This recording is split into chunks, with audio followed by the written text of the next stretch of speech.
அஸ்ஸலாமு அலைக்கும் everyone, welcome back to my channel. இன்றைக்கான வீடியோ ஒரு casual day in my life vlog தான். வீடியோ எடுக்கிற பிளான் எதுவும் இல்லை. ஸோ அப்படியே அன்றைக்கி என்னெல்லாம் பண்ணேன் அப்படின்னு வீடியோவாக உங்களுக்கு கொடுத்துருக்கேன். Okay, no further delay, let's get into this video. எப்போவுமே எனக்கு ஒரு பழக்கம் என்னென்னா, ஹவுஸ் க்ளீனிங் ஃபஸ்ட்டு பெட்டில் இருந்து தான் ஸ்டார்ட் பண்ணுவேன். பெட்டு க்ளீனாக நீட்டாக இருந்தாலே பெட்ரூம் நீட்டாக இருக்கிற மாதிரி இருக்கும். ஸோ ஃபஸ்ட்டு பெட்ஷீட் ஃபோல்ட் பண்ணி வச்சுருவேன். எழுந்ததும் பண்ண மாட்டேன். டீ குடிச்சிட்டு கிச்சன் ஒர்க் இருந்துச்சுன்னா அதெல்லாம் முடிச்சுட்டு ஹவுஸ் க்ளீனிங்னு வரும்போது ஃபஸ்ட்டு பெட்ரூமுக்கு தான் வருவேன். ஜென்ரலாகவே எனக்கு பெட்டு கிளம்ஸியாக இருந்தால் பிடிக்காது. ஸோ நான் எப்போவுமே திங்ஸ் இல்லாமல் நீட்டாக தான் வச்சுப்பேன். அன்றைக்கி மார்னிங் பிரேக்ஃபாஸ்ட்டுக்கு எனக்கும் என் ஹஸ்பண்டுக்கும் எக் தான் பாயில் பண்ண போட்டிருந்தேன். என் பொண்ணு டால் ஹவுஸ் வச்சு விளையாடிட்டு இருந்தா. அவளுக்கு டால்ஸ் வச்சு விளையாட ரொம்ப பிடிக்கும். மோஸ்ட்லி ப்ரிட்டன் ப்ளே தான் பண்ணுவாள். நான் அவகிட்ட என்னெல்லாம் சொல்கிறேனோ அதை அப்படியே டால்கிட்ட சொல்லி விளையாடுவாள். நான் இதுவரை கார்னு எதுவும் அவளுக்கு வாங்கினதே இல்லை. பெருசாக லைக் பண்ணிலாம் விளையாட மாட்டாள். Dals, kitchen items, doctor set இது தான் அவளுடைய ஃபேவரட்டாக இருக்கும். அது எப்படின்னு தெரில. இந்த பொண்ணுங்கன்னா இந்த மாதிரி ஐட்டம்ஸ் தான் அவங்களுக்கு பிடிக்குது. பாய்ஸ்னால் காரு, மெக்கானிக்கல் மைண்டாக தான் இருக்காங்க. இது இன்பில்ட்டாகவே அவங்களுக்கு அப்படி வருது. நானும் என் அக்கா பசங்களை பார்த்துருக்கேன். அவங்களாம் இதை சீண்டவே மாட்டாங்க. அங்கே ஃபுல்லாக கார்ஸ் மட்டும் தான் இருக்கும். இங்கே கார்ஸ் 1, 2 இருக்கும். அதுவும் அவள் டச் கூட பண்ண மாட்டாள். யாராவது பசங்க வந்தால் அதை வச்சு கொஞ்சம் நேரம் விளையாடுவாள், அவ்வளோதான். மார்னிங் என் பொண்ணுக்கு தோசை தேங்காய் சட்னி வச்சு சாப்பாடு கொடுத்தாச்சு. லஞ்சுக்கு ஃபஸ்ட்டு ரைஸ் வச்சுடலான்னு அரிசி களைஞ்சு ரைஸ் குக்கரில் வச்சுட்டேன். அன்றைக்கி லஞ்சுக்கு ரைஸ் கூட பருப்பு வைக்கலாம் அப்படின்னு சொல்லி பருப்பு ஊற போட்டுட்டு அப்படியே இவளுக்கு வெந்நீருக்கு கெட்டிலில் வச்சாச்சு. அன்றைக்கி என் ஹஸ்பண்ட்க்கு ஒர்க் ஃப்ரம் ஹோம்ங்கிறதுனால வீட்டில் இருந்தாங்க. ஸோ 11 o'clock 2 பேரும் டீ பிரேக் எடுத்துக்கிட்டோம். வீட்டிலேருந்து கொண்டு வந்த சுண்டக்காய் இருந்துச்சு. ஸோ அதை வத்தல் குழம்பு வைக்கிறதுக்காக புளி ஊற வச்சுட்டு பருப்பு ஊறிடுச்சு. ஸோ அதில் பருப்புக்கு வெங்காயம், பூண்டு, ஜீரகம், மிளகு எல்லாம் போட்டு உப்பு போட்டு கொஞ்சமாக மிளகாய் பொடி அது மாதிரி வீட்டில் வச்ச மசாலா சும்மா கலருக்காக லைட்டாக ஒரு பேருக்கு சேர்த்து குக்கரில் விசில் வச்சு எடுத்துருவேன். அவ்வளோதான். பருப்பு சிம்பிளாக முடிஞ்சிடும் வேலை. இந்த சுண்டக்காய் வத்தல் வைக்கிறதுக்கு அந்த சுண்டக்காய் இருக்குல்ல, அதை லைட்டாக அந்த மாதிரி தட்டி உள்ளே உள்ள விதெல்லாம் எடுத்துக்கணும். அப்போ தான் நம்மளுக்கு கசப்பு இல்லாமல் இருக்கும். இப்போ வத்தல் சுண்டக்காய் வத்தல் கிடைக்கும்ல, அது இந்த மாதிரி பண்ணி உப்பில் ஊற வச்சு காய வச்சு வச்சுருப்பாங்க.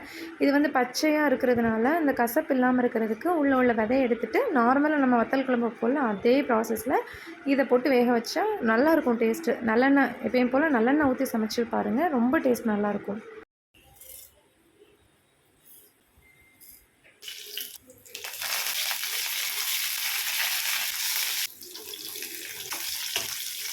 இது வைக்கிறதுக்கு எண்ணெயில் வெந்தயம், கடுகு, உளுந்தம்பருப்பு, காஞ்ச வத்தல், கருவேப்பிலை, பூண்டு, வெங்காயம் எல்லாம் போட்டு வதக்கிட்டு அதுக்கப்புறம் அதில் கொஞ்சமாக மிளகாய் பொடி, குழம்பு மிளகாத்தூள் சேர்த்துட்டு சுண்டக்காயும் சேர்த்து ஒரு 5 minutes நல்லா கொதிக்க விட்டதுக்கப்புறம் புளி கரைசல் சேர்த்து உப்பு சேர்த்து கொஞ்சமாக தண்ணி விட்டு ஒரு 15 minutes கொதிக்க வச்சிடலாம். அதுக்குள்ளே இங்கே பருப்பு ரெடி ஆகிடுச்சு. அதுக்கு தாளித்து விட்டுடலாம். பருப்புக்கு கடுகு, உளுந்தம்பருப்பு, காஞ்ச வத்தல், கருவேப்பிலை, கொஞ்சமாக பெருங்காயம் போட்டு பருப்பில் சேர்த்துக்கலாம். நெக்ஸ்ட்டு அவரைக்காய் பொரியலுக்கு கொஞ்சமாக எண்ணெய், கடுகு, உளுந்தம்பருப்பு, ஜீரகம், காஞ்ச வத்தல், கருவேப்பிலை, வெங்காயம் எல்லாம் போட்டு தாளிச்சிட்டு காய் சேர்த்துக்கலாம். எந்த பொரியலாக இருந்தாலும் நான் இப்படி தான் பண்ணுவேன். இதுதான் தாளிப்பு. இது கூட எண்ணெய் காயும் சேர்த்துக்கணும். அந்த மாதிரி தான் பொரியல் பண்ணுறது. சேர்த்து நம்ம லைட்டாக வதக்கி விட்டுட்டு கொஞ்சமாக தண்ணி தெளித்து உப்பு போட்டு அப்படி வேக வச்சுருவேன். அந்த தண்ணி வற்றி வரதுக்கும் காய் வரதுக்கும் கரெக்டாக இருக்கும். ரைஸ் ரெடி ஆயிடுச்சு. நான் அதை ரெடியானதுமே சூடாக அப்படி ஹாட் பேக்கில் மாற்றி வச்சுருவேன்.